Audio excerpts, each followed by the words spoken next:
نے یہ سمجھا کہ سورج کھڑا ہوا ہے، کبھی ہم نے سمجھا سورج چلتا ہے زمین کھڑی ہوئی ہے۔ یہ ہمارے علم کے ادوار تھے، یا یوں کہیے علم کے نہیں جہالت کے ادوار تھے۔ لیکن آج علم انسانی یہاں تک پہنچ گیا کہ کوئی شے کھڑی نہیں ہے، ہر شے تیر رہی ہے۔ اب معلوم ہوا قرآن مجید میں ایک سے زائد جگہ پر آیا کل فی فلک یسبحون، ہر شے اپنے مدار کے اندر اپنی سطح کے اوپر تیر رہی۔ اسی طریقے سے وقت آئے گا کہ جب کہ ہمیں معلوم ہوگا کہ یہ بات تھی جو آج ہمیں معلوم ہوئی، جو قرآن 7 آسمانوں کے حوالے سے بار بار کہتا ہے۔ تو جہاں سائنس جو ہے وہ ہمیں قرآن مجید سے ٹکراتی بھی محسوس ہو، وہاں ہمارا معاملہ یہ ہوگا کہ ہم قرآن پر ایمان کو محکم رکھیں گے۔ ہم سمجھیں گے یہ آیت متشابہات میں سے ہے، اس کا مفہوم ابھی ہم نہیں سمجھ سکتے، لیکن ہمارا ایمان آمنا بہ کل من عند ربنا، یہ پورا قرآن متشابہات ہوں یا محکمات ہوں ہمارے رب کی طرف سے ہے، ہم سب پر ایمان رکھتے ہیں۔ اور لیکن جہاں جہاں وہ تطبیق ہوتی چلی جا رہی ہے، انسانی علم نے جو بھی آگے ایڈوانس کیا ہے، آگے بڑھا ہے علم، اور واقعہ یہ ہے کہ آدمی کو چکر آتا ہے، کروڑوں میل کا سفر کر کے آپ کا ایک راکٹ جا رہا ہے اور سیکنڈوں کا فرق بھی نہیں پڑتا۔ کتنی راتیں گزر گئیں، کتنے سال گزر گئے، 11 سال کے اندر وہ پہنچا تھا وہاں، جو وہ آخری ہمارا اس جو کنبہ ہے سورج کا، اس کا جو سب سے آؤٹ موسٹ جو ہے اس تک پہنچا ہے 11 برس میں، سن 77 کا چلا ہوا، سن 88 میں پہنچا ہے۔ لیکن پورا حساب کتاب صحیح جو یہاں پر بیٹھ کر کیلکولیٹ کیا گیا تھا اسی کے مطابق وہ وہاں پہنچ گیا۔ تو یہ انسان کی ترقی جو ہے، یہ یوں سمجھیے کہ سٹیگرنگ انسان کا چکر آتا ہے کہ کہاں تک انسان پہنچ گیا۔ اب اس علم کو آپ نظر انداز کیے رکھیں، اس سے کوئی گفتگو ہی نہ ہو، وہ بس اور آپ چلتے رہے وہی پرانے مفسرین نے جو کچھ کہہ رہے، وہ پرانے مفسرین وہ خائن نہیں تھے، بددیانت نہیں تھے، لیکن کیا کرتے، ان کے پاس معلومات کا ذخیرہ ہی نہیں، ابھی وہ معلومات کا اتنا لمبا چوڑا ذخیرہ ان کے پاس موجود ہی نہیں، جو کچھ تھا اسی کے اوپر کام کر رہے تھے۔ تو سائنٹیفک معاملات میں یہ سمجھ لیجئے، میری اب تک کی سوچ کا جو حاصل ہے وہ میں نے آج آپ کو بتایا ہے۔ اول تو میں شدید اختلاف کر رہا ہوں تنزلات کا جو فلسفہ ہے اہل تصوف کے ہاں، وہ تنزلات ذات قرار دیتے ہیں، ذات باری تعالیٰ کے تنزلات ہیں، معاذ اللہ ثم معاذ اللہ ثم معاذ۔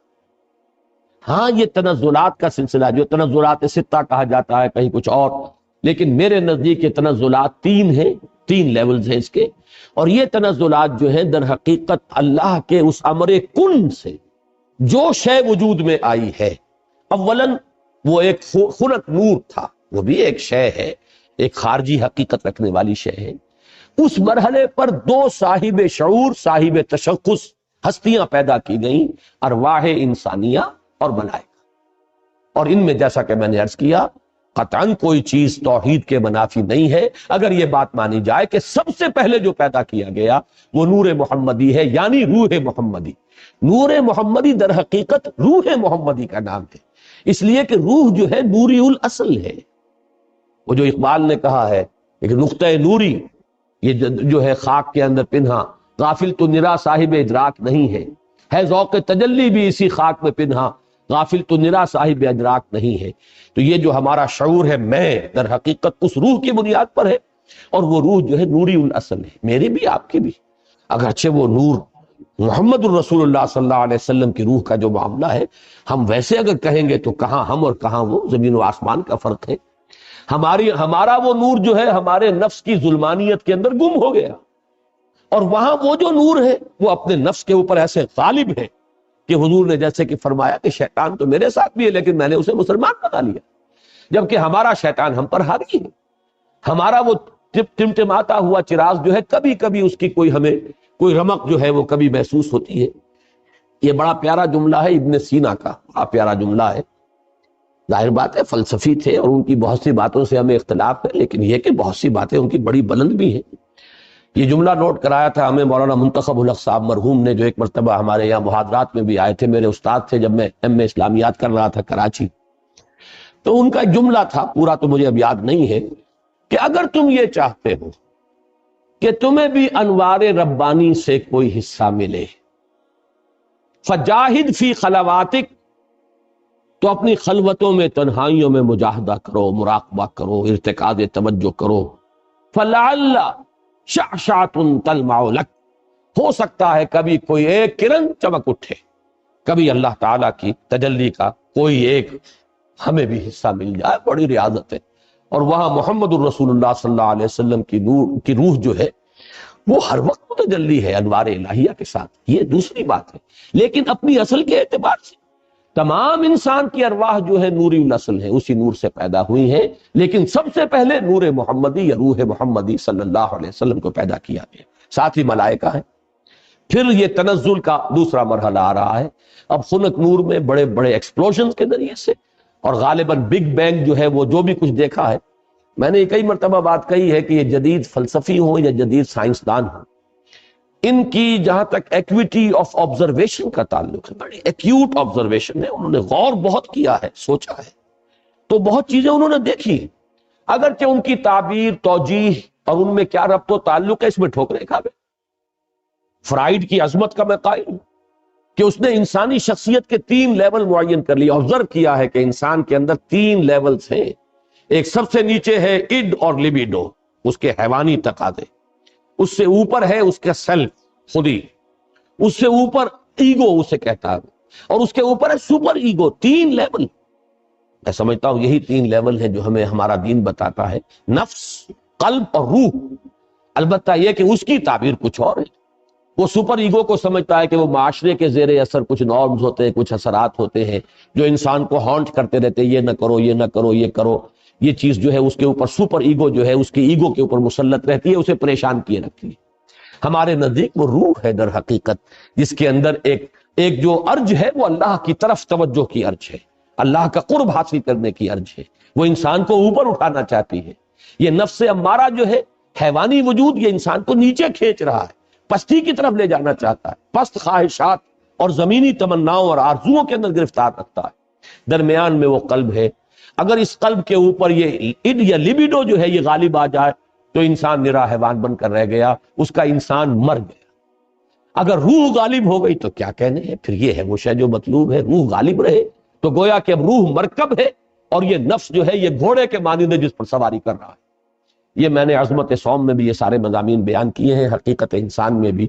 بہرحال یہ ہے جنات کے بارے میں جو میرا تصور ہے، اور چونکہ ان میں روح نہیں ہے، میں جو بات عرض کر رہا تھا وہ رہ گئی تھی، پھر دوبارہ یاد آ گئی۔ میں نے جو 3 لیولز معین کیے، ان میں سے پہلا لیول جو ہے نور، ملائکہ، ارواح، یہ عالم امر ہے، اور 2 لیول نار والا، ناری کروں کا، اور یہ خاک اور زمین کا، اور زمینی حیوانات اور زمینی نباتات، اور انہی میں سے ایک انسان، یہ عالم خلق ہے۔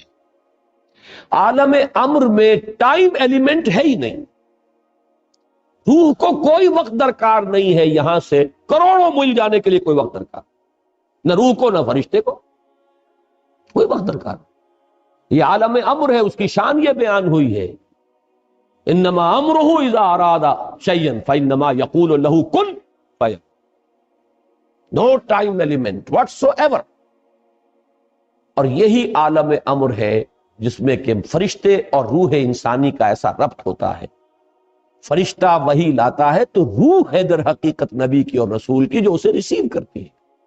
جیسے کہ آپ کو معلوم ہے کہ آپ کی فضا کے اندر اس وقت جو بھی ٹرانسمیشن ہو رہی ہے ریڈیو کی، ٹیلی ویژن کی، وہ تو فضا میں موجود ہے۔ آپ کے پاس بھی تو ایک آلہ ہونا چاہیے جو اسے کیچ کرے۔ آپ کے ریڈیو ہے، ریڈیو میں والوز لگے، وہ اسے کیچ کر رہے ہیں۔ ٹیلی ویژن ہے، اس میں وہ میکینزم ہے جو کیچ کر رہا ہے، فضا میں تو ہے۔ تو 2 چیزیں ملتی ہیں۔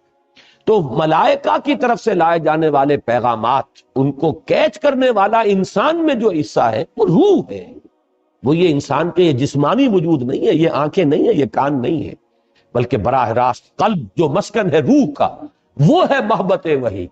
فَإِنَّهُ نَزَّلَهُ عَلَىٰ قَلْبِكَ، اے نبی جبریل نے تو اس کو نازل کیا آپ کے قلب پر۔ یہ در حقیقت محبت وحی جو ہے وہ یہ کان نہیں ہے، کان سے نہیں سنتے تھے حضور وحی کی آواز، وہ تو در حقیقت براہ راست بغیر آنکھوں یا کان یا حواس ظاہری کے کوئی وساطت کے براہ راست قلب کے اوپر نزول ہوتا ہے۔ اور یہی وہ شے ہے جو جنات میں نہیں ہے، لہذا جنات میں کوئی وحی نہیں، جنات میں کوئی نبوت و رسالت نہیں، جنات بھی انسانوں میں جو انبیاء اور رسول آتے رہے انہی کے تابع ہیں۔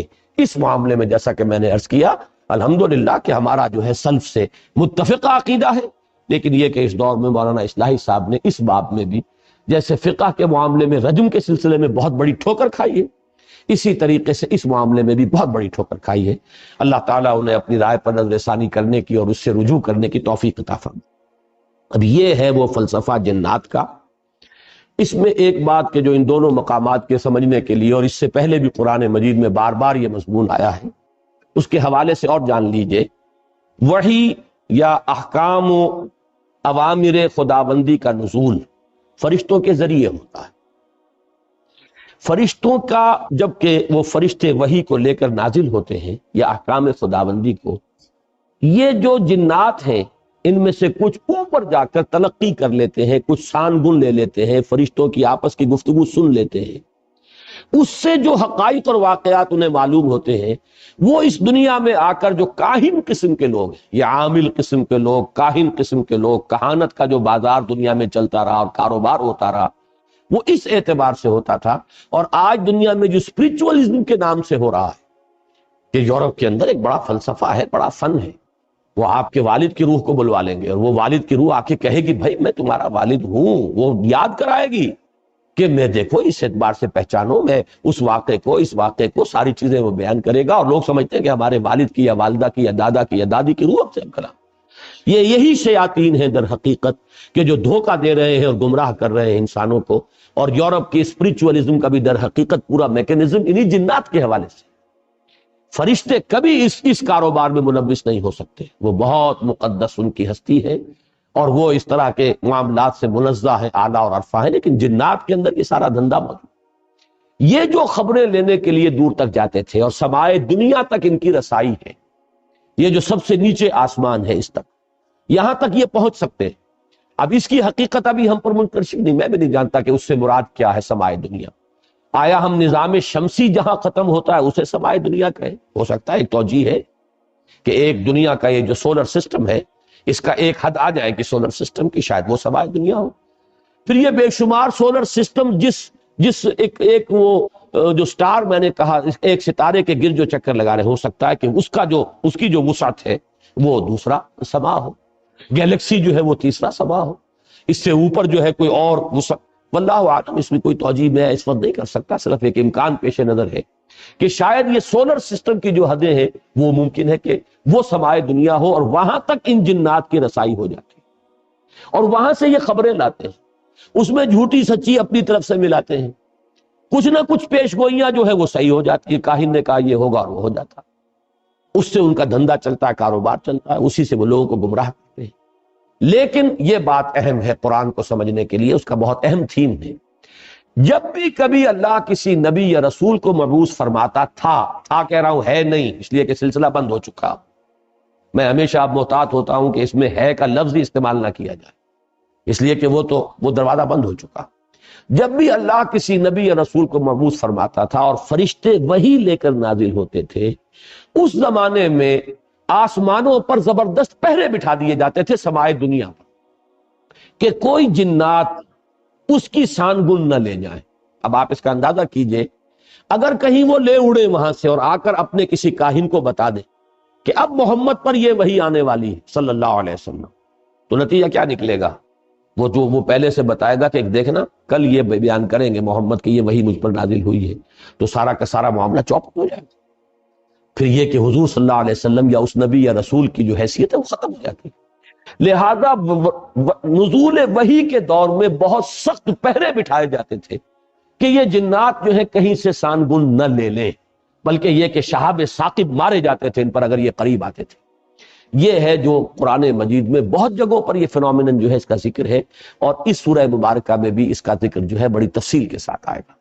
اس وقت جو ہے پہرے بٹھا دیے جاتے تھے، اور یہاں تک اس سورہ مبارکہ کے آخر میں تو آیا ہے کہ اللہ تعالیٰ جب بھی کسی رسول کو بھیجتا ہے تو اللہ تعالیٰ اس کے لیے پہرے بھیجتا ہے۔ یہ آخری آیت میں آپ کو سنا رہا ہوں، اس کی آخری آیات کے قریب ہے، الا من ارتضی من رسول فانہ یسلک من بین یدیہ ومن خلفہ رصدا۔ جب بھی کبھی وہ نبوت کا پیغام یا رسالت کا پیغام یا وحی اللہ تعالیٰ بھیجتا ہے تو اس کے آگے اور اس کے پیچھے پہرا لگاتا ہے، پہرے دار بھیجتا ہے، کہ اس کے اندر سے کوئی لے نہ اڑے یا اس میں کوئی اور چیز شامل نہ کروا دے، شیاطین جو ہیں، اور اس سے جو ہے اس وحی کی جو سینکٹیٹی ہے وہ مجروح ہو جائے۔ تو یہ بھی ذکر جو ہے اس سورہ مبارکہ میں موجود ہے۔ اب جیسا کہ میں نے عرض کیا تھا، یہ باتیں تو ہوئی تمہیدی اور کافی طوالت ان کی آج ہو گئی ہے، لیکن یہ کہ اب ہم اس کا ترجمہ بھی کر لیتے ہیں۔ لیکن ترجمے سے پہلے میں عرض کر دوں، روایات میں دو واقعات ہمیں ملتے ہیں کہ جن میں ذکر ہے کہ حضور صلی اللہ علیہ وسلم کے علم کے بغیر کچھ جن آپ کو قرآن پڑھتے ہوئے سن گئے، قرآن سنا آپ کی زبان سے۔ ایک تو روایت وہ ہے جو حضرت عبداللہ ابن عباس سے ہے رضی اللہ تعالی عنہما۔ یہ روایت بخاری میں بھی ہے، مسلم میں بھی ہے، ترمذی میں بھی ہے۔ ظاہر بات ہے بخاری مسلم میں ہے تو کسی اور کا ذکر کرنے کی ضرورت نہیں، حضرت ابن عباس رضی اللہ تعالی عنہ سے یہ منقول ہے۔ وہ فرماتے ہیں حضرت ابن عباس رضی اللہ تعالی عنہما، اس لیے کہ حضرت عباس بھی صحابی ہیں اور ابن عباس بھی صحابی ہیں۔ وہ فرماتے ہیں کہ حضور صلی اللہ علیہ وسلم کچھ صحابہ کے ساتھ عکاظ کا میلہ جو ہوتا تھا، بازار لگتا تھا، وہاں تشریف لے جا رہے تھے۔ راستے میں وادی نخلا پر آپ کا پڑا ہوا، رات آپ نے وہاں بسر کی۔ فجر کی نماز آپ پڑھا رہے تھے اپنے ساتھیوں کو اور اس میں آپ نے قرآن مجید کی تلاوت کی، تو وہاں سے جنوں کا گزر ہوا، انہوں نے پورے اطمینان کے ساتھ وہاں قرآن سنا۔ ایک واقعہ تو یہ ہے، اور یہ جہاں تک تعلق ہے اس کے یعنی ثقہ ہونے کا اس روایت کا، تو ظاہر بات ہے کہ یہ صحیحین کی روایت ہے، اس کے بارے میں شک جو ہے وہ کی گنجائش نہیں ہے۔ دوسری روایت جس کو کہ زیادہ تفسیری روایات میں اور سیرت کی کتابوں میں زیادہ نقل کیا گیا ہے، وہ یہ ہے کہ حضور جب سن 10 نبوی میں طائف سے واپس آ رہے تھے، جب مکے میں فیصلہ ہو گیا تھا ابو طالب کے انتقال کے بعد کہ اب محمد کو قتل کر دیا جائے صلی اللہ علیہ وسلم، تو حضور طائف گئے تھے، اور طائف میں آپ نے وہاں کے 3 سرداروں سے ملاقاتیں کی۔ بہرحال وہاں سے تو جواب جو ہے کوئی ان کو آپ کو پازیٹیو یا مثبت جواب نہیں ملا، واپس آ رہے تھے، اور سخت ترین دن آپ پر وہ گزرا وہ معلوم ہے آپ کو، شدید ترین مشقت اور مصیبت آپ جھیل کر واپس آ رہے تھے۔ تو واپسی پر اسی وادی نخلا میں قیام ہوا۔ یہ وادی نخلا طائف اور مکے کے تقریباً درمیان میں ایک وادی ہے۔ آج کل جو لوگ وہاں جاتے ہیں تو ان کے علم میں ہے کہ 2 راستے ہیں، طریق السیل ہے ایک، اور ایک طریق الجبل ہے۔ ایک پہاڑی راستہ بنا ہے اب جو نئی سڑک بنی ہے، اس میں بڑے ایچ پیچ ہے، بہت سے اس کے اندر موڑ ہے، جیسے پہاڑ کا ہوتا ہے اچانک وہ چڑھائی چڑھتی ہے، تو وہ تو پہاڑی سڑک ہے، جیسے مری آپ جا رہے ہیں ایسی سڑک ہے۔ اور حضور اسی راستے سے گئے تھے طائف جاتے ہیں، اس لیے کہ وہ دشوار گزار راستہ تھا، اور آپ کیونکہ خفیہ جا رہے تھے، آپ کو اندیشہ تھا کہ اہل مکہ کو اگر معلوم ہو گیا تو پیچھا بھی کریں گے اور شاید وزن پہنچائیں، لہذا حضور حضرت زید ابن حارثہ رضی اللہ تعالیٰ عنہ کے ساتھ تھے، صرف 2 اور کوئی ساتھ نہیں، اور وہ پہاڑی راستہ آپ نے اختیار کیا تھا جو نہایت دشوار تھا۔ وہ آج بھی آپ جائیں اس طریقے جبل سے تو اندازہ ہوگا کہ جب یہ سڑک نہیں تھی تو یہ راستہ کتنا دشوار۔ دوسرا راستہ طریق السیل کہلاتا ہے۔ وہ طریق السیل جو ہے وہ بہت ہی یوں سمجھیے کہ گریجولی وہ اس کی چڑھائی ہے یا اترائی ہے۔ مکے سے طائف کی طرف جائیں گے تو چڑھائی ہے، اور طائف سے مکے کی طرف آئیں گے تو اترائی ہے، اور یہ وہ راستہ ہے جہاں پتہ ہی نہیں چلتا کہ آپ نے کوئی چڑھائی چڑھی ہے، اس قدر وہ گریجول اس کی جو ہے وہ چڑھائی یا اترائی ہے کہ پتہ ہی نہیں چلتا۔ اس راستے میں وہ نخلا کا مقام آتا ہے، وہ وادی نخلا جس میں حضور کا قیام ہوا ہے۔ یہ دونوں حدیثیں اس پر متفق ہیں کہ جو طائف سے واپسی پر بھی اگر یہ واقعہ ہوا ہے کہ فجر کی نماز میں آپ نے قرآن پڑھا اور جنوں نے سنا، تو بھی وہ نخلا کا مقام ہے، اور اگر وہ آپ اس سے پہلے کہیں خود تبلیغ کے لیے جا رہے تھے صحابہ کے ساتھ، اور اس میں عکاظ کے میلے میں، اس لیے کہ اس کا تو ہمیں روایات سے ثبوت ملتا ہے کہ چونکہ ایک بڑا میلہ لگتا تھا وہاں پر، بازار جیسے ہاٹ ہوتے ہیں ایسٹ پاکستان میں، اور مختلف پنجاب میں دیہات میں بھی بازار لگتے ہیں، اور پٹھانوں کے علاقے میں بھی اس طرح کا وہاں ایک میلہ لگتا تھا، بازار بھی میلہ بھی۔ اس میں کچھ وہ بھی ہوتے تھے، شعر و شاعری کے مقابلے بھی ہوتے تھے، اس میں فنون کے مقابلے بھی، اس میں کشتیاں بھی، اس میں خرید و فروخت بھی، اس میں دلچسپی کا سامان بھی۔ تو حضور وہاں تبلیغ کے لیے گئے ہیں، اس موقع پر بھی جا رہے تھے، تب بھی یہ واقعہ جو ہے یہ وادی نخلا میں ہوا ہے۔ اس میں اب 2 روایات ملتی ہیں۔ سوالات اب یہ پیدا ہوتے ہیں کہ آیا یہ جو سورہ جن میں واقعہ بیان ہوا، سورہ احقاف میں بیان ہوا، آیا یہ 2 واقعے ہیں یا ایک ہے؟ بعض حضرات کی رائے یہ کہ ایک ہی واقعہ ہے جو دو جگہ بیان ہوا، بعض حضرات کی رائے کہ نہیں یہ دو واقعے بالکل علیحدہ ہیں۔ میری رائے جو ہے جتنا بھی میں نے غور کیا ہے سمجھا ہے اس دوسری رائے کے ساتھ ہے کہ یہ دو علیحدہ علیحدہ واقعے ہیں۔ نمبر دو کہ پہلا واقعہ جو ہے وہ یہ ہے جو اب ہم پڑھ رہے ہیں سورہ جن میں، اس کا میرا اندازہ ہے کہ یہ سن 4، 5 یا 6 نبوی اس میں ہوا۔ یہ دور وہ تھا جب کہ حضور پر نہایت شدت کے ساتھ سختی ہو رہی تھی، صحابہ پر تو جو کچھ ہو رہا تھا وہ ہو رہا تھا، حضرت بلال پر، حضور پر بھی وہ جو نقشہ سورہ معارج کے اندر بھی آیا ہے، فَمَا لِلَّذِينَ كَفَرُوا قِبَلَكَ مُهْطِعِينَ عَنِ الْيَمِينِ وَعَنِ الشِّمَالِ عِزِينَ، اس کا جو میں نے آپ کو پوری تفصیل بیان کی تھی کہ وہ جھپٹتے تھے جیسے کہ ہلاک کر دیں گے، مار دیں گے، ٹکا بوٹی کر دیں گے، اور حضرت ابو بکر ایک موقع پر آڑے آئے ہیں تو پھر انہیں مارا ہے، اور انہیں اتنا مارا ہے کہ وہ یہ سمجھ کر چھوڑا ہے کہ یہ اب فوت ہو چکے۔ اس قسم کا واقعہ جو ہے اس سورہ مبارکہ میں بھی آتا ہے کہ ان لوگوں کا حال یہ ہے، وَأَنَّهُ لَمَّا قَامَ عَبْدُ اللَّهِ يَدْعُوهُ كَادُوا يَكُونُونَ عَلَيْهِ لِبَدًا، حال یہ ہو گیا ہے کہ جب اللہ کا ایک بندہ کھڑا ہوتا ہے اللہ کو پکارنے کے لیے، اللہ سے مناجات کرنے کے لیے، نماز پڑھنے کے لیے، تو ایسا ہوتا ہے، محسوس ہوتا ہے کہ یہ پل پڑیں گے اس کے اوپر، جم غفیر ہجوم کر کے جو ہے اس کے اوپر حملہ کریں گے۔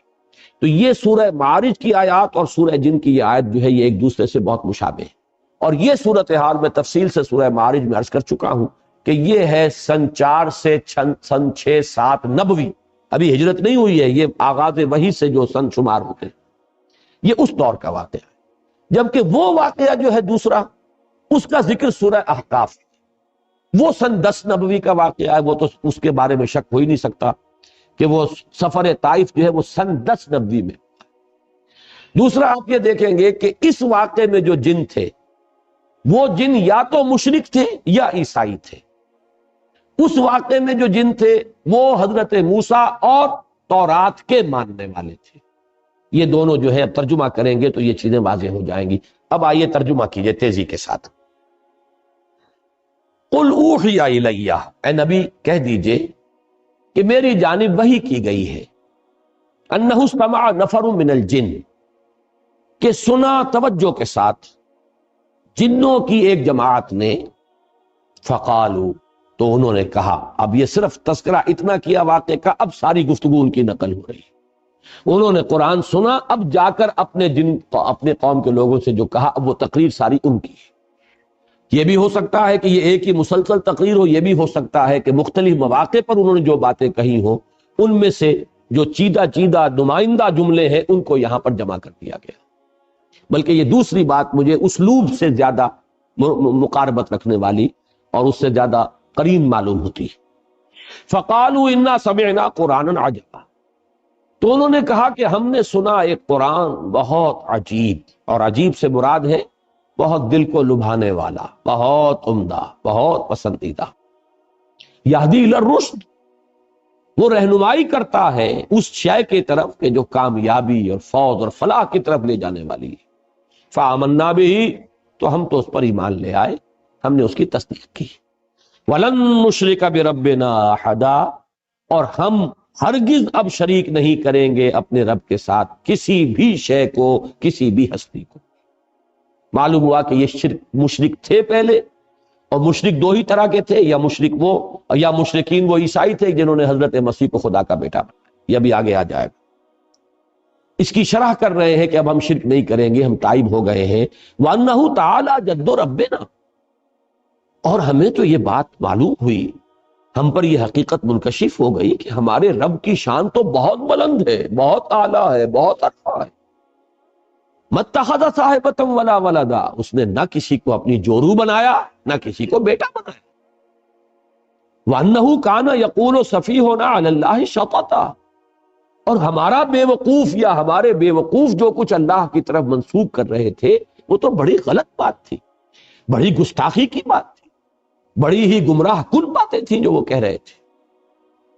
وَأَنَّا ظَنَنَّا، اور ہم یہ سمجھتے رہے، اس گمان میں رہے، اس حسن ظن میں مبتلا رہے، أَلَّن تَقُولَ الْإِنسُ وَالْجِنُّ عَلَى اللَّهِ كَذِبًا، کہ جن اور انسان اللہ کی طرف تو کوئی غلط جھوٹ منسوب نہیں کریں گے۔ ایسی کون ایسا شامت کا مارا ہوگا جو اللہ تعالیٰ کی طرف غلط بات منسوب کرے؟ لیکن ہمیں معلوم ہوا کہ ہمارے یہ لوگ، ہمارے یہ لیڈر کہہ لیں جو بھی کہیں، یہ ہمیں بہت غلط پٹیاں پڑھاتے رہے. ہم اس گمان میں رہے انا ظننا ان لن تقول الانس والجن علی اللہ کذبا، اللہ کی طرف غلط بات جاننا. وانه كان رجال من الانس يعوذون برجال من الجن، اور یہ کہ انسانوں کے بہت سے مرد پناہ طلب کیا کرتے تھے جنوں میں سے بہت سے مردوں کی، جنوں میں سے بہت سے افراد کی. تو اس سے ان کی سرکشی میں اور اضافہ ہو گیا. یہ میں بعد میں تفصیل سے عرض کروں گا، بلکہ یہاں تھوڑی سی وضاحت ہو ہی جائے چونکہ جنات کے بارے میں بیان کر چکا ہوں. عرب میں ایک رواج یہ تھا کہ وہ یہ سمجھتے تھے کہ ہر وادی کا ایک جن ہوتا ہے جو اس کا مالک ہوتا ہے، رب ہوتا ہے. رب کے اصل معنی مالک کے ہیں. لہذا جب بھی کبھی ان کا قافلہ کہیں رات کو قیام کرتا تھا کسی وادی میں، تو پکار کر کہتے تھے کہ ہم اس وادی کے رب یا اس وادی کے جن کی پناہ میں آتے ہیں، ہم اس کی پناہ طلب کرتے ہیں. یہ ان کا عقیدہ تھا کہ پھر کوئی شے گردن نہیں پہنچاتی. اور اس اعتبار سے کہا جا رہا ہے کہ یہ انسان جو ہے اشرف المخلوقات ہو کر، مسجود ملائک ہو کر، یہ جنوں کی پناہ طلب کیا کرتے تھے. اس سے ان کی سرکشی میں اور گمراہی میں اور اضافہ ہو گیا. وَأَنَّهُمْ ظَنُّوا كَمَا ظَنَنْتُمْ، اور انہوں نے بھی یہی گمان کیا تھا جیسے کہ تم نے گمان کیا. أَن لَّن يَبْعَثَ اللَّهُ أَحَدًا، کہ اللہ کسی کو نہیں اٹھائے گا. اس کے دو معنی ہیں، وہ بعد میں تفصیل سے عرض کر دوں گا. یعنی بعث بعد الموت، کوئی موت اور کوئی بعث بعد الموت نہیں ہے، موت کے بعد جی اٹھنا نہیں ہے. یا نہیں بھیجے گا، نہیں اٹھائے گا اللہ کسی نبی یا رسول کو. أَن لَّن يَبْعَثَ اللَّهُ أَحَدًا وَأَنَّا لَمَسْنَا السَّمَاءَ فَوَجَدْنَاهَا مُلِئَتْ حَرَسًا شَدِيدًا وَشُهُبًا، اور ہم نے آسمان کو ٹٹولا تھا. یہ وہی جو خبریں لینے کے لیے جایا کرتے تھے، تو ہم نے آسمان کو ٹٹولا تھا، سانگل لینے کی کوشش کی تھی. تو ہم نے پایا تھا اسے کہ اسے بھر دیا گیا. مُلِئَتْ، ملیان کہتے ہیں کوئی شے جو بالکل بھری ہوئی ہو. تو مُلِئَتْ حَرَسًا، کہ پہروں سے، پہرے داروں سے بھر دی گئی ہے. شدیداً، بڑا شدید پہرا لگا دیا گیا ہے. وَشُہُبًا، اور یہ جو شہاب ثاقب ہے ان کا بڑا سٹاک جمع کر لیا گیا. میزائل کھڑے ہوئے وہاں پہ کہ اب اگر کوئی جائے گا تو پھر اس کا پیچھا جو ہے وہ میزائل کرے گا، وہ شہاب ثاقب. وَأَنَّا كُنَّا نَقْعُدُ مِنْهَا مَقَاعِدَ لِلسَّمْعِ، اور ہم تو بیٹھا کرتے تھے وہاں اپنے مورچوں میں سننے کے لیے. مقعد کہتے ہیں بیٹھنے کی جگہ. یہ سورہ آل عمران میں یہ لفظ آیا ہے، اِسْتُبَوِّئُ الْمُؤْمِنِينَ مَقَاعِدَ لِلْقِتَالِ. اے نبی وَإِذْ غَدَوْتَ مِنْ أَهْلِكَ، جب آپ اپنے گھر سے نکلے تھے صبح کے وقت، اہل ایمان کو مورچوں میں بٹھا رہے تھے، مورچہ بند کر رہے تھے. تو ان کی بھی کوئی جگہ ایسی تھی جہاں یہ طاق میں بیٹھتے تھے، اور وہ وہاں پر بیٹھ کر پھر وہ ملائکہ کی باتیں سنتے تھے. اور اس سے جو چیزیں ملتی تھی آ کر وہ ان اپنے جو ان کے کلائنٹس تھے یہاں انسانوں میں سے، جو کاہن وغیرہ، ان کے وہ کانوں میں پھونکے مارتے تھے. اس سے ان کا دھندا چلتا تھا. تو ہم بیٹھا کرتے تھے اس آسمان میں، اپنے مورچوں میں، اپنی جگہوں پر، کمین گاہوں میں. کمین گاہ کا لفظ زیادہ مناسب ہوگا مورچے سے. اپنی کمین گاہوں میں ہم بیٹھا کرتے تھے. فَمَن يَسْتَمِعِ الْآنَ يَجِدْ لَهُ شِهَابًا رَصَدًا، تو جو کوئی اب سننے کی کوشش کرے گا وہ اپنی گھات میں پائے گا ایک شہاب. رصد کہتے ہیں گھات میں ہونا کسی کا. ان ربک لبالمرصاد، تیرا رب جو ہے گھات میں ہے، وہ پکڑ اس کی طرف سے گرفت آیا چاہتی ہے. تو وہ دیکھے گا شہاب ثاقب کے گویا کہ وہ تیار ہے بالکل اس کا پیچھا کرنے کے لیے. وَأَنَّا لَا نَدْرِي أَشَرٌّ أُرِيدَ بِمَنْ فِي الْأَرْضِ أَمْ أَرَادَ بِهِمْ رَبُّهُمْ رَشَدًا، اور یہ کہ ہمیں یہ معلوم نہیں ہے، ہم یہ نہیں جانتے کہ آیا زمین والوں کے ساتھ، جو زمین میں بس رہے ہیں، ان کے ساتھ کسی شر کا ارادہ کیا گیا ہے. ام اراد بہم ربہم رشدا، یا ان کے رب نے ان زمین والوں کے ساتھ، انسانوں کے ساتھ کسی بھلائی کا، خیر کا، رشد کا ارادہ فرمایا. یہ ہم نہیں جانتے کہ نتیجہ اس کا کیا نکلے گا. وَأَنَّا مِنَّا الصَّالِحُونَ وَمِنَّا دُونَ ذَلِكَ، اب وہ آپس میں گفتگو کر رہے ہیں. دیکھیں ہم میں بھی کچھ صالح بھی ہیں یا تھے، رہے ہیں، اچھے لوگ بھی رہے ہیں جنوں میں، اور کچھ دوسری قسم کے لوگ بھی ہیں. اب یہاں اشرار کا لفظ نہیں لائے، یہ ہے حکمت تبلیغ. دون ذالک، کچھ اچھے لوگ بھی ہیں، شریف بھی ہیں، لیکن کچھ دوسری قسم کے بھی ہیں، اس سے کمتر لوگ بھی ہیں. کننا طرائق قددا، ہم تو بہت سے طریقوں میں بٹے ہوئے تھے، بہت سے فرقوں میں تقسیم ہو گئے تھے، طرح طرح کا ہر ایک کا اپنا. کل حزب بما لدیہم فرحون، ہم نے بھی اپنے مشرب اور مسلک بنا لیے تھے. وَأَنَّا ظَنَنَّا، اور ہم نے یہ بات اچھی طرح جان لی، پورا یقین ہمیں ہو گیا. لن نعجز اللہ فی الارض، کہ ہم اللہ کو نہ تو زمین کے اندر ہرا سکیں گے، عاجز کر سکیں گے، یعنی اللہ کی پکڑ سے اپنے آپ کو بچا سکیں گے، وَلَن نُعْجِزَهُ حَرَبًا، نہ ہی کہیں بھاگ کر کائنات کے اندر جو ہے کہیں ہمارے لیے چھپنے کی جگہ ہے۔ وَأَنَّا لَمَّا سَمِعْنَا الْهُدَىٰ آمَنَّا، اور ہم نے تو بھائی جب یہ ہدایت والی بات سنی ہے، یہ رہنمائی ہم نے سنی ہے، ہم تو ایمان لے آئے۔ فَمَن يُؤْمِن بِرَبِّهِ فَلَا يَخَافُ بَخْسًا وَلَا رَهَقًا، تو جو کوئی بھی اپنے رب پر ایمان لائے گا اسے کوئی خوف نہیں ہوگا، کوئی اندیشہ نہیں اسے کرنا چاہیے، نہ اس کا کہ اس پہ کوئی کمی کی جائے گی اور نہ اس کا کہ اس پر کوئی زیادتی کی جائے گی۔ لا يخاف بخسا ولا رہقا وَأَنَّا مِنَّا الْمُسْلِمُونَ وَمِنَّا الْقَاسِطُونَ۔ اب ذرا بات کو کھولا ہے اور دیکھو، ہم میں سے مسلم بھی ہیں، فرما بردار بھی ہیں، اور قاسطون بھی ہیں، نا انصاف بھی ہیں، زیادتیاں کرنے والے بھی ہیں۔ فمن اسلم، تو جو اسلام لایا، جس نے کہ اطاعت قبول کی، فاولئک تحروا رشدا، تو انہوں نے تو رشد اور ہدایت اور کامیابی اور سعادت جو ہے اس کو حاصل کر لیا، اندازہ کر کے اس کا پتہ چلا لیا۔ واما القاسطون فکانوا لجہنم حطبا، اور یہ بھی جان لو کہ جو ظالم ہیں، ظلم کرنے والے ہیں، زیادتی کرنے والے ہیں، تو وہ تو پھر جہنم کا ایندھن بن کر رہے۔ یہ ہے وہ 15 آیات، یہ ہے ان کا کلام کہ جو انہوں نے اپنی قوم سے کیا ہے۔ اب ذرا آ جائیے، میں چاہتا ہوں کہ وہ بہت مختصر ہے، دوسرا مقام جو ہے سورہ احقاف کا، اس میں صرف 4 آیتیں ہیں۔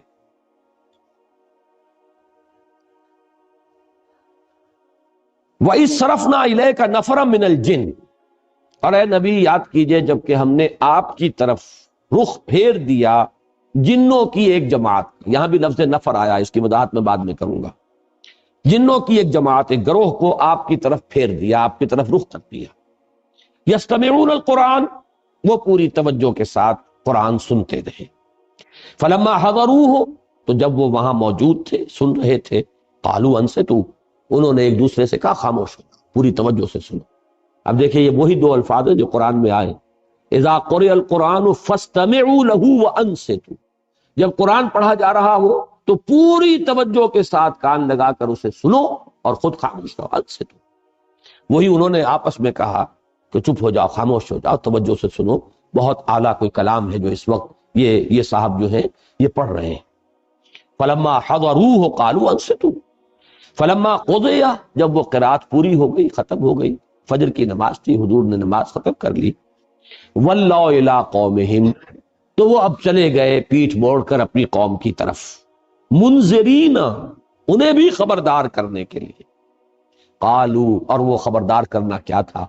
کہا انہوں نے، یا قومنا، اے ہماری قوم، انا سمعنا کتابا انزل من بعد موسیٰ، ہم نے سنی ہے ایک کتاب جو نازل کی گئی ہے موسیٰ کے بعد، یعنی تورات کے بعد، مصدقا لما بین یدیہ، اور وہ تصدیق کرتے ہوئے آئی ہے اس کی کہ جو اس کے سامنے موجود ہے، یعنی تورات کی تصدیق کرتے ہوئے آئی ہے، تورات کی تکذیب نہیں کرتی، تصدیق کرتی ہے۔ یہدی الی الحق، اور وہ تو حق کی طرف رہنمائی کر رہی ہے، صحیح راستہ دکھانے والی ہے، ہدایت جو ہے دینے والی ہے، وَإِلَىٰ طَرِيقٍ مُسْتَقِيمٍ، سیدھے راہ کی طرف رہنمائی فرمانے والی ہے۔ یا قومنا اجیبوا داعی اللہ، اے ہماری قوم، لبیک کہو اللہ کی طرف بلانے والے کی پکار پر، لبیک کہو، لبکو، فوراً تصدیق کرو، فوراً ایمان لاؤ۔ یغفر لکم من ذنوبکم، اللہ تعالیٰ بخش دے گا تمہارے گناہوں میں سے، یہ بات سورہ نوح میں آ چکی ہے، من ذنوبکم، یعنی جو ایمان لانے سے پہلے کے گناہ ہیں وہ سب معاف ہوتا ہے، اس کے بعد کا معاملہ جو ہے وہ ایک نیا حساب کتاب وہ شروع ہوگا۔ وَيُجِرْكُم مِّنْ عَذَابٍ أَلِيمٍ، اور تمہیں چھٹکارا دے دے گا دردناک عذاب سے، اگر تم ایمان لاؤ گے اس کتاب پر اور اس داعی اللہ کی دعوت جو ہے اس کی پکار پر لبیک کہو گے۔ وَمَن لَا يُجِبْ دَاعِيَ اللَّهِ، اور جو کوئی اللہ کی طرف پکارنے والے کی پکار پر لبیک نہیں کہتا، فَلَيْسَ بِمُعْجِزٍ فِي الْأَرْضِ، تو وہ پھر اللہ کو عاجز کرنے والا نہیں ہے زمین میں، وَلَيْسَ لَهُ مِن دُونِهِ أَوْلِيَاء، اور نہیں ہے اس کے لیے اللہ کے سوا کوئی مددگار اور پشت پناہ، أُولَٰئِكَ فِي ضَلَالٍ مُّبِينٍ، یقیناً وہ تو کھلی گمراہی کے اندر ہے۔ یہ 4 آیات ہیں سورہ احقاف کی، اور یہ 15 آیات ہیں سورہ جن کی۔ پھر ذہن میں تازہ کر لیجئے، پہلا سوال یہ ہے، آیا یہ دونوں ایک ہی واقعے کی دو تفصیلیں ہیں یا یہ دو علیحدہ واقعے ہیں؟ میری رائے یہ ہے کہ یہ دو علیحدہ واقعے۔ پہلا واقعہ زمانی اعتبار سے جو سن 4 سے سن 7 تک اس عرصے میں کہیں ہوا ہے، جبکہ فزیکل پرسیکیوشن اپنے پورے عروج کو پہنچ چکی تھی، اس وقت یہ واقعہ ہوا ہے۔ اور یہ واقعہ جیسے کہ روایت میں آیا ہے جو صحیح بخاری صحیح مسلم وغیرہ میں موجود ہے، حضرت عبداللہ ابن عباس رضی اللہ تعالیٰ عنہما سے، یہ حضور جب تشریف لے جا رہے تھے صحابہ کی ایک جماعت کے ساتھ عکاظ کے میلے کی طرف، تو رات کا پڑاؤ جو ہے وادی نخلا میں ہوا اور وہاں آپ نے فجر کی نماز میں قرآن، یہ واقعہ ہو ہے۔ اس میں جو جن ہیں صاف اندازہ ہو جاتا ہے کہ انہیں کوئی خاص اندازہ نہیں تھا، صرف انہیں یہ پتا چلا تھا کہ آسمانوں پر پہرا لگ گیا ہے، کوئی خاص بات ضرور ہے، کہیں شاید کسی نبوت کا ظہور ہوا ہو، کوئی خاص معاملہ ضرور ہے، ورنہ یہ پہرے نہیں ہوتے تھے، ہم تو یہاں بیٹھا کرتے تھے، سانبل لیتے تھے، کاہنوں کو جا کے کانوں کے اندر پھونکے مارتے تھے، ہمارا دھندا چل رہا تھا، یہ پہرے جو لگ گئے کوئی خاص واقعہ۔ اب وہ تلاش کے اندر نکلے ہوئے ہیں کہ اچانک ان کا گزر وہاں سے ہو گیا، ان پر پورا عقدہ کھل گیا اور انہوں نے پہچان لیا کہ یہ اللہ کے نبی ہیں، اور یا تو وہ عیسائی تھے، حضرت عیسیٰ کے ماننے والے، اور وہ عیسائی کے جو تثلیث کے قائل ہیں، جنہوں نے اس وقت کی جو تثلیث تھی یہ بھی جان لیجئے، اس میں دو تثلیثیں ہیں دنیا میں، ایک تثلیث ہے اللہ اور حضرت مریم اور حضرت عیسیٰ، یہ تثلیث تھی ابتدائی تثلیث، اور ایک تثلیث ہے خدا اور روح القدس اور بیٹا یعنی حضرت مسیح، یہ دو تثلیثیں ہیں ان کے ہاں۔ تو یہاں جو فرمایا گیا یہ وہ تثلیث ہے کہ جس کا انہوں نے کہا کہ ہم تو یہ سمجھ چکے کہ ہمارے رب کی شان اس سے بہت اعلیٰ اور ارفع ہے کہ وہ کسی کو جورو بنائے یا بیٹا بنائے، تو ہو سکتا ہے کہ وہ جو عقیدہ تثلیث جو تھی عیسائیت کی اس کے اوپر وہ تھے، یا پھر وہ مشرکین تھے، اس لیے کہ مشرکین نے بھی، جو مشرکین عرب تھے انہی کے دین پر تھے وہ، اس لیے کہ وہ فرشتوں کو خدا کی بیٹیاں کہتے تھے، اور انہوں نے جو بات سمجھی ہے پوری طرح تفصیل سے بیان کی ہے۔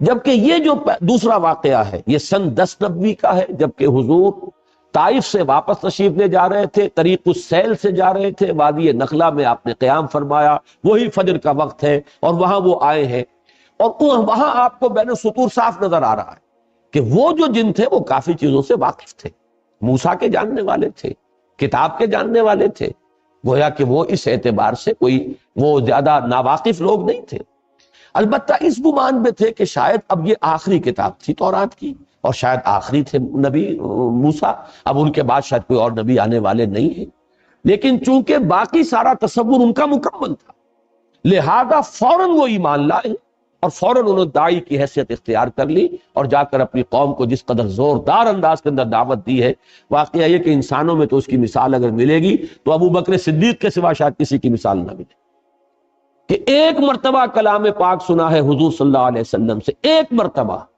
اور داعی کی حیثیت اختیار کر لی، اپنی قوم کے سامنے جا کر کھڑے ہو گئے ہیں کہ یا قومنا اجیبوا داعی اللہ، اے ہماری قوم کے لوگوں لبکو، لبیک کہو اس اللہ کی طرف پکارنے والے کی پکار پر، قبول کرو اس کو، تصدیق کرو اس کی، ایمان لاؤ اس پر۔ تو یہ جو معاملہ ہے یہ تو واقعتاً وہ صدیقین کے زمرے کے کوئی یہ جو ہے جنات ہیں، اور یہ بات اچھی طرح معلوم ہو گئی ان سے بھی کہ وہ اپنے کسی نبی کا ذکر نہیں کر رہے، اپنے ہاں کی کسی کتاب کا ذکر نہیں کر رہے، ورنہ تو اس کا ذکر کرتے کہ ہمارے ہاں جو کتاب ہے یا ہمارے ہاں جو نبی آئے ہیں یہ بھی وہی باتیں کر رہے ہیں کہ جو ہمارے ہاں کے نبیوں نے اور رسولوں نے کی ہیں، قطعاً نہیں۔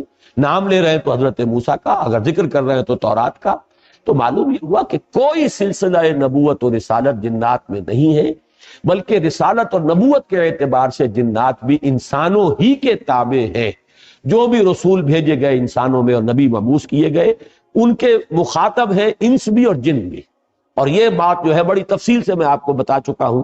سورہ رحمان تو ہے ہی پوری کی پوری اس پر مسلسل تخاطب تسنیہ کے صیغے سے، فَبِأَيِّ آلَاءِ رَبِّكُمَا تُكَذِّبَانِ یا معشر الجن والانس ان استطعتم ان تنفذوا من اقطار السماوات والارض فانفذوا لا تنفذون الا بالکل تسنیہ کے صیغے سے، سنفرغ لکم ایھا الثقلان، اے وہ دو بھاری مخلوقوں ہم ان قریب تمہارے لیے فارغ ہوا چاہتے ہیں۔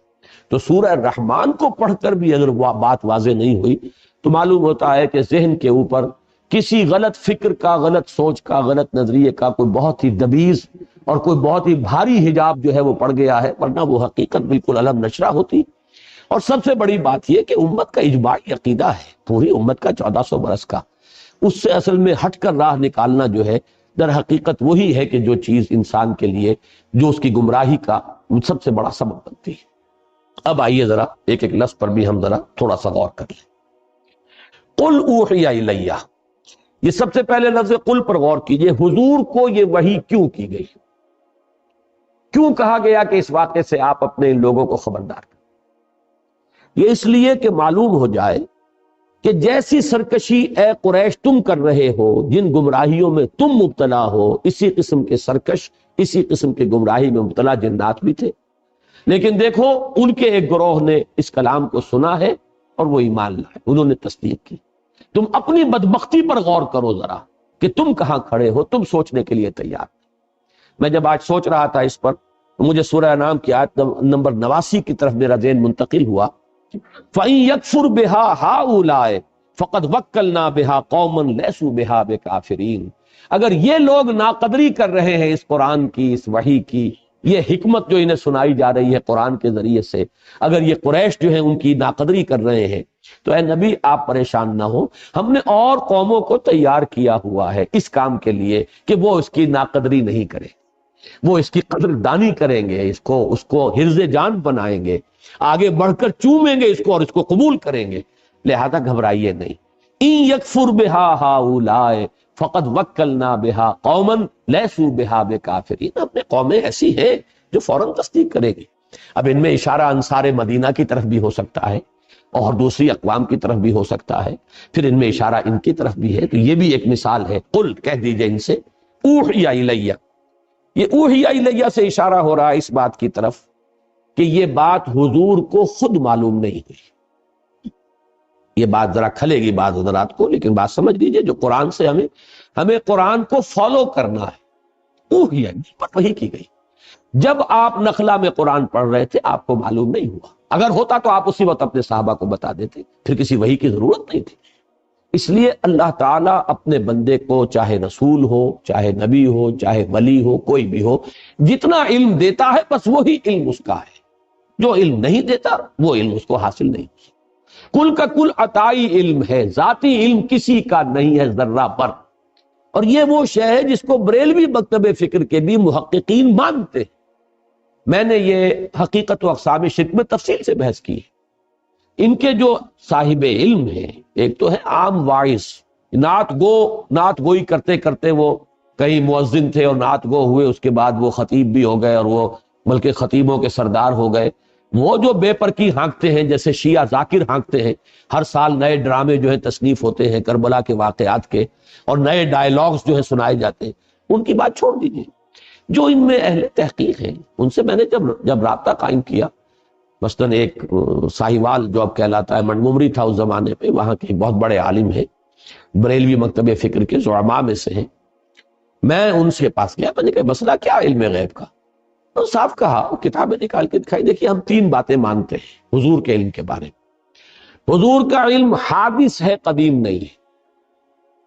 حضور کا علم محدود ہے، لا محدود نہیں ہے۔ حضور کا علم عطائی ہے، ذاتی نہیں ہے۔ بات ختم ہو گئی، 3 باتیں مان لیجئے تو بات ختم ہو گئی۔ اب جھگڑا کائے کا ہے؟ باقی رہ گیا یہ کس کا علم تھا کس کا نہیں تھا، یہ ہم کون ہے فیصلہ کرنے والے؟ کیا چیز معلوم تھی کیا نہیں معلوم تھی، ہم نہیں ناپ سکتے حضور کے علم کو۔ البتہ یہاں پہ ایسے اشارے مل جاتے ہیں، اس سے بات سمجھ میں آتی ہے کہ یہ بات آپ کو از خود معلوم ہوئی ہوتی تو وحی کی ضرورت نہیں تھی، کہ آپ کے علم میں ہوتا کہ فرشتے موجود، یہ جنات آئے ہوئے ہیں اور یہ میری بات سن رہے ہیں، قرآن سن رہے ہیں، اور انہوں نے جا کر یہ بات کہی صراحت کے ساتھ۔ وہاں پر بھی یہی ہے سورہ احقاف میں کہ اللہ تعالیٰ فرما رہے ہیں ہم نے بھیج دیا تھا، ہماری مشیت کے تحت آئے تھے، از خود نہیں آئے تھے۔ اس صرفنا الیک نفرا من الجن، ہم نے رخ پھیر دیا کچھ جنوں کی ایک جماعت کا کہ وہ آپ کی طرف آئی اور قرآن اس نے سنا۔ یہاں بھی فرمایا قل اوحی الی، کہہ دیجئے مجھ پر وحی کی گئی ہے، انہ استمع نفر من الجن، کہ جنوں کی ایک جماعت نے توجہ سے سنا۔ استماع کو نوٹ کر لیجئے، سمع یسمع کے معنی ہے مجرد سننا، اور استماع یستمع باب افتعال بنے گا استماع، اس کے معنی پورے توجہ سے کان لگا کر دھیان سے سننا۔ فاستمعوا له وانصتوا، نفر کی جو کے لفظ کا اطلاق ہوتا ہے عربی میں 3 سے 10 تک پر، اور روایات میں معلوم ہوتا ہے بعض میں کہ یہ 9 تھے، بعض میں 7 کا حصہ آتا ہے، واللہ عالم۔ فقالوا انا سمعنا قرانا عجبا، تو انہوں نے کہا کہ ہم نے سنا ایک قرآن، ایک پڑھی جانے والی شے، قرآن کے معنی پڑھی جانے والی شے، پر ہم نے سنی وہ عجبا۔ اب یہ عجب جو ہے یہ مصدر ہے، عجیب صفت مشبہ ہوتی ہے، عجیب، لیکن عجیب کے لفظ کو چھوڑا گیا عجبا، اور جب مصدر آتا ہے بطور صفت تو اس کے اندر بہت مبالغہ ہوتا، بہت عجیب۔ لیکن عجیب کی میں نے کئی مرتبہ وضاحت کی ہے کہ عجیب اردو میں ہم کہتے ہیں کسی شے کو جو ان یوزول ہو، غیر معمولی سی، عام حالت سے علیحدہ۔ عربی میں عجیب کے معنی ہے نہایت دل کو لبھانے والی، دل کو پسند آنے والی، جو آیا ہے قرآن مجید میں سورہ احزاب میں کہ حضور کو ایک موقع پر حکم دیا گیا کہ اب آپ مزید کوئی نکاح نہیں کرتے۔ وَلَوْ أَعْجَبَكَ حُسْنُهُنَّ، چاہے کسی خاتون کا حسن جو ہے آپ کو بہت ہی پسند آ جائے، دل کو لبھائے، لیکن اب نکاح کی آپ پر پابندی، آئندہ آپ کوئی اور نکاح نہیں کرے۔ تو یہ عجب جو ہے در حقیقت یہ لفظ جو ہے عجیب، تو یہ کسی عجیب و غریب شے کو نہیں کہتے بلکہ دل کو لبھانے والی، بہت پسند آنے والی۔ ہم نے سنا ایک قرآن جو بڑا ہی دل کو لبھانے والا تھا، یہدی الی الرشد، رشد یہاں پر آیا ہے سبیل الرشاد کے معنی میں، جیسا کہ سورہ مومن کی آیت نمبر 39 میں وہ راستہ، رشد جو ہے بڑا جامع لفظ ہے۔ آپ 4 الفاظ بار بار دیکھیں گے قرآن میں، فوز، فائزون جس سے بنا، فلاح جس سے مفلحون بنا، سعید یعنی خوشبخت، اور یہ رشید جس سے بنا ہے رشد۔ رشد، فوز، فلاح، ویسے تو اب الفاظ جب بولتے ہیں تو اس کو ہم اس طریقے سے جمع کر لیتے ہیں، ان میں سے ہر ایک کا اپنا ایک مفہوم ہے۔ تو اس میں رشد کا لفظ جو ہے اس میں بہت سی چیزیں جمع ہو جاتی ہیں، خوبی، نیکی، بھلائی، علم، سچائی، یہ تمام چیزیں جمع ہوں گی تو رشد۔ یہدی الی الرشد یعنی یہدی الی سبیل الرشاد، فآمنا بہ، تو ہم اس پر ایمان لے آئے، ولن نشرک بربنا احدا، یہ لام نون کے ساتھ جو نفی آتی ہے عربی زبان میں انتہائی تاکیدی، عزم مصمم ہے، اب ہم اپنے رب کے ساتھ کسی کو شریک نہیں کریں۔ اس میں اندازہ ہو رہا ہے کہ کس قدر انہیں پچھتاوا ہوا ہے کہ ہم کن حماقتوں میں مبتلا رہے، ہم کن گمراہیوں کے اندر جو ہے وہ ہم گرفتار رہے، کن وادیوں میں بھٹکتے رہے ہیں، ہم پر تو حقیقت منکشف ہو گئی۔ اللہ تعالیٰ یہی جذبہ ہمیں عطا فرمائے کہ ہم بھی کبھی اپنی سابقہ زندگی پر اس اعتبار سے پشیمان ہو، جتنی پشیمانی ہوگی اتنے ہی درجے میں عزم ہوگا اصلاح کا اور ارادہ بنے گا اپنے آپ کو بدلنے کا۔ تو یہ در حقیقت ان کی اس پشیمانی کا جو ہے ایک پیمانہ ہے، فَلَن نُشْرِكَ بِرَبِّنَا أَحَدًا وَأَنَّهُ تَعَالَى جَدُّ رَبِّنَا مَا اتَّخَذَ صَاحِبَةً وَلَا وَلَدًا، ہمارے رب کی شان تو بہت بلند ہے۔ یہ جد کا لفظ ہماری ثنا میں آتا ہے، سبحانک اللہم وبحمدک، تعالی جدوں کا، تیری شان بہت بلند ہے، انہ تعالی، یہی لفظ ہے وہاں پر ثنا میں، ہمارے رب کی شان بہت بلند ہے، اس سے بہت اعلیٰ عرفہ منزہ ہے کہ وہ کسی کو جورو بنائے یا بیٹا بنائے۔ یہ بات سمجھ لیجئے، یہ چیز اللہ کے شایان شان نہیں۔ کیوں نہیں؟ اس لیے کہ یہ شرک کی بدترین صورت ہے۔ اقسام شرک میں اس کو تفصیل سے بیان کرتا ہوں، میرے کیسٹس بہت پھیلے بھی ہیں، عام جو ہے، اور بہت پسند کیے گئے الحمدللہ۔ اس لیے کہ بدترین شرک شرک فی الذات بنتا ہے، باقی شرک فی الصفات ہے، شرک فی الحقوق ہے، شرک فی العبادت ہے، یہ شرک فی الذات ہے، سب سے زیادہ مکروہ شرک، اللہ کا سب سے زیادہ غضب اس پر بھڑکتا ہے۔ جیسے کہ سورہ کہف کی آیات، وَيُنذِرَ الَّذِينَ قَالُوا اتَّخَذَ اللَّهُ وَلَدًا مَا لَهُم بِهِ مِنْ عِلْمٍ وَلَا لِآبَائِهِمْ كَبُرَتْ كَلِمَةً تَخْرُجُ مِنْ أَفْوَاهِهِمْ إِنْ يَقُولُونَ إِلَّا كَذِبًا فَلَعَلَّكَ بَاخِعٌ نَفْسَكَ عَلَىٰ آثَارِهِمْ إِن لَّمْ يُؤْمِنُوا بِهَٰذَا الْحَدِيثِ أَسَفًا۔ اس سے بھی کہیں زیادہ پرجلال انداز جو ہے وہ سورہ مریم ہے، وَقَالُوا اتَّخَذَ اللَّهُ وَلَدًا وَقَالُوا اتَّخَذَ الرَّحْمَٰنُ وَلَدًا لَقَدْ جِئْتُمْ شَيْئًا إِدًّا تَكَادُ السَّمَاوَاتُ يَتَفَطَّرْنَ مِنْ فَوْقِهِنَّ وَيَتَفَطَّرْنَ مِنْهُ وَتَنشَقُّ الْأَرْضُ وَتَخِرُّ الْجِبَالُ حَتَّىٰ أَن دَعَوْا لِلرَّحْمَٰنِ وَلَدًا وَمَا يَنبَغِي لِلرَّحْمَٰنِ أَن يَتَّخِذَ وَلَدًا۔ پہاڑ گر پڑنے کو ہے، زمین شک ہونے کو ہے، آسمان پھٹ پڑنے کو ہے، اس گستاخی پر کہ انہوں نے اللہ کے لیے کہا ہے کہ بیٹا اس نے بنا، اور اللہ کے شایان شان ہی نہیں کہ بیٹا بنائے. آخر کیا بنے؟ تجزیہ کیجئے. بیوی در حقیقت کسی کے نوع سے ہوتی ہے، لہذا بالکل برابر ہے. انسانوں میں نوع ایک ہے، مرد اور عورت نوع تو ایک ہے، جن سے دو ہیں، لیکن باقی تو ہر اعتبار سے بعضکم من بعض، نوع تو ایک ہی ہے. جس کو آپ کہتے ہیں بایولوجی میں سپیشیز تو ایک ہے، سیکسز دو ہے نا. تو ایک نوع ہوا، گویا کہ اگر کوئی جورو ہے کسی کی تو اسی کی نوع سے ہے. اور بیٹا ظاہر بات ہے کہ وہ تو در حقیقت وہ بھی اسی کی نوع میں سے ہے. بیٹا جو بھی ہوگا، آخر گھوڑے کے ہاں جو پیدا ہوگا گھوڑا ہے، گدھے کے ہاں جو پیدا ہوگا گدھا ہے، انسان کے ہاں جو پیدا ہوگا انسان ہے. تو اللہ کے ہاں جو پیدا ہوگا وہ اللہ ہے. یہ ہے در حقیقت شرک کی وہ بدترین صورت کہ ہر اعتبار سے اللہ کے ساتھ بالکل مساوی کر دینا والا معاملہ جو اس شرک میں آتا ہے کہ اس کے لیے کسی کو جورو یا اس کے لیے کسی کو بیٹا قرار دیا جائے، اولاد قرار دیا جائے. وہ تو بالکل نوع ہی ایک ہو گئی، ایک درجہ. ایک سید زادہ سید ہے، مغل زادہ مغل ہے، راجپوت کا بیٹا راجپوت ہے. تو اللہ کا بیٹا تو مکمل اللہ ہے، بالکل برابر کا ہے، کفو ہے، ہم پلہ ہے، مد مقابل ہے. تو یہ ہے در حقیقت انہو تعالی جد ربنا، ہمارے رب کی شان بہت بلند ہے، وہ اس سے بہت اعلیٰ اور عرفہ ہے. وَمَتَّخَذَ صَاحِبَةً وَلَا وَلَدًا وَأَنَّهُ كَانَ يَقُولُ سَفِيهٌ عَلَى اللَّهِ شَطَطًا. یہ سفیہ جو ہے یہ واحد کے لیے بھی آتا ہے اور جمع کے لیے بھی. یہ بھی ہو سکتا ہے ان کا ہمارے ہاں کے بڑے بدھو اور بڑے یہ جو بنے پھرتے تھے ہمارے گرو گھنٹال، ہمارے لیڈر، ہمیں بڑی غلط پٹیاں پڑھاتے رہے، اور انہوں نے ہمارے ان بے وقوفوں نے اللہ پر جو ہے بڑی غلط باتیں جو ہیں جڑی ہیں اور غلط ان کے اللہ کی طرف منسوخ کیا ہے کہ اللہ نے کسی کو بیٹا بنا لیا اور اللہ نے کسی کو جو ہے اپنا برابر کا درجہ دے دیا ہے. تو یہ شیطان لعین کی طرف بھی اشارہ ہو سکتا ہے، اس کی ذریت معنوی اصل بھی مجموعی طور پر بھی مراد ہو سکتی ہے. وَأَنَّهُ كَانَ يَقُولُ سَفِيهٌ عَلَى اللَّهِ شَطَطًا وَأَنَّا ظَنَنَّا لَن تَقُولَ الْإِنسُ وَالْجِنُّ عَلَى اللَّهِ. یہ ہے وہ سادہ لوحی، بہت اہم ہے یہ آیت. اکثر و بیشتر عوام الناس اسی سادہ لوحی میں مارے جاتے ہیں.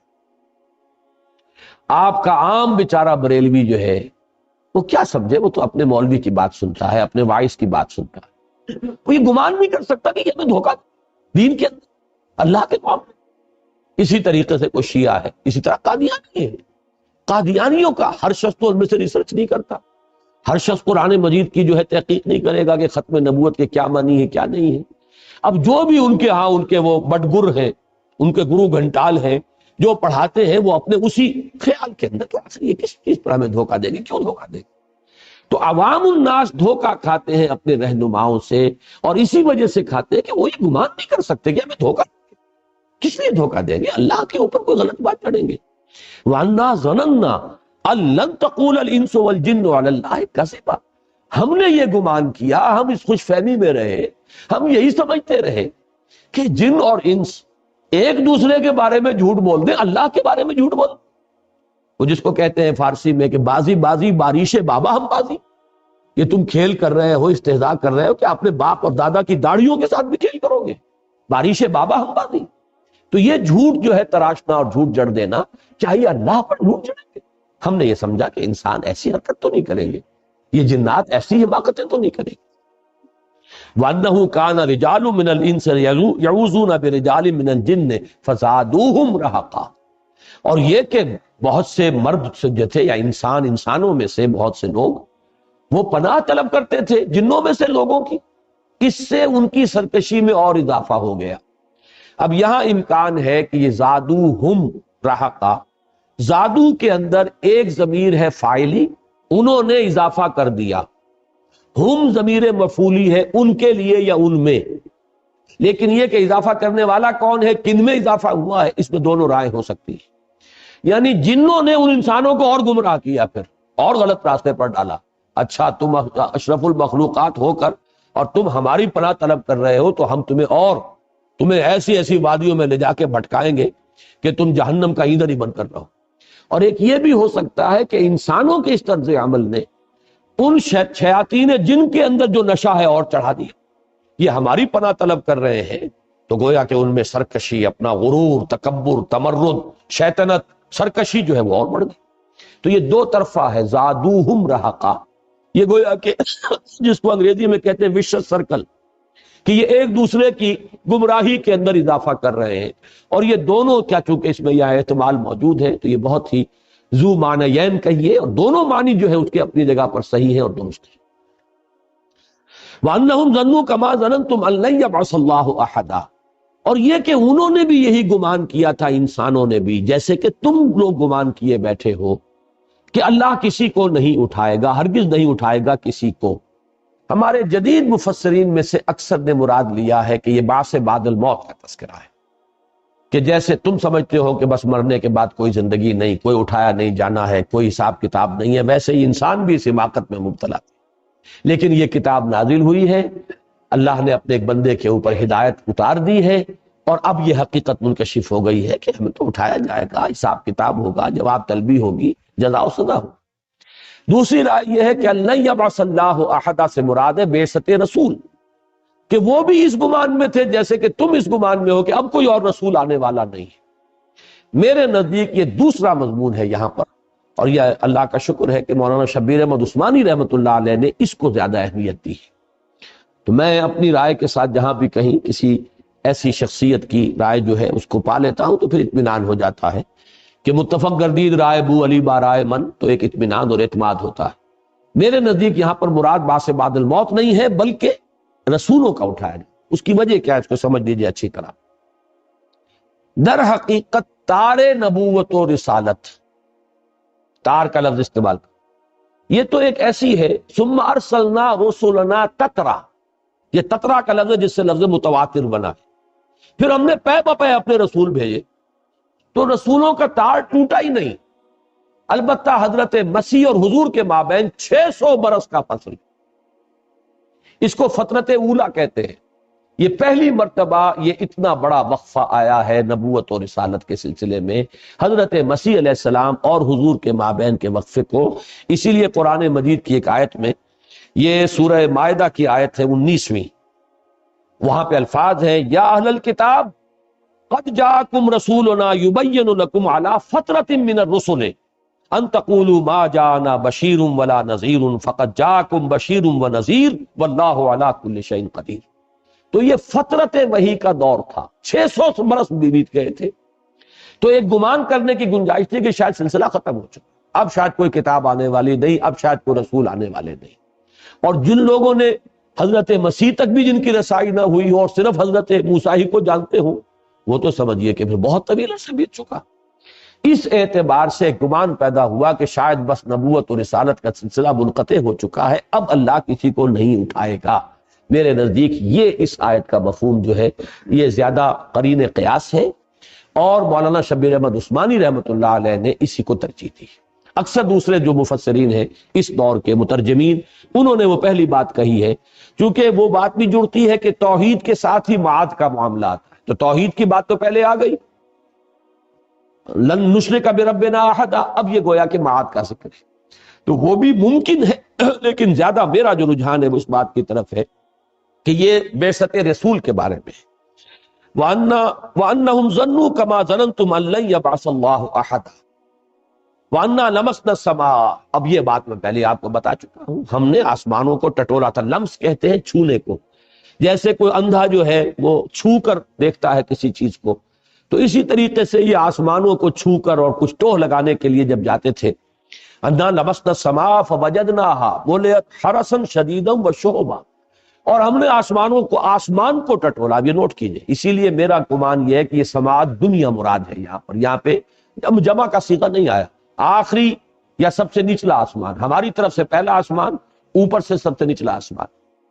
ہم نے آسمان کو انا نمسنا السماء فوجدناها ملئت حرسا شدیدا وشوبا، ہم نے پایا اسے وہ تو بھر دیا گیا ہے بڑے شدید پہرے سے، حارس کہتے ہیں پہرے دار کو، حرس پہرا، اور شہبا، اور شہاب ثاقب جو ہے گھات میں لگے کھڑے ہوئے وہاں پہ، وہ میں نے لفظ استعمال کیا تھا، میزائل جو ہے وہ بالکل پوزیشن میں ہے، ٹریگر دبے گا اور سیدھا آئے گا تم پر۔ یہ تو چونکہ وہ در حقیقت شہاب ثاقب جو یہ بار بار قرآن مجید میں یہ مضمون آیا ہے۔ ابھی جو یہ بابری مسجد کے سلسلے میں جو اخبار میں تفصیل آئی ہے اس میں بھی نقشہ یہی ہے، مسجد کو بچانے کے لیے کہ 1 لاکھ کے قریب ہندو جمع ہو جائے گا، موب ایکشن ہوا تو مسجد کا تو وہ ریزہ ریزہ کر دیں گے، چھوٹی سی مسجد ہے۔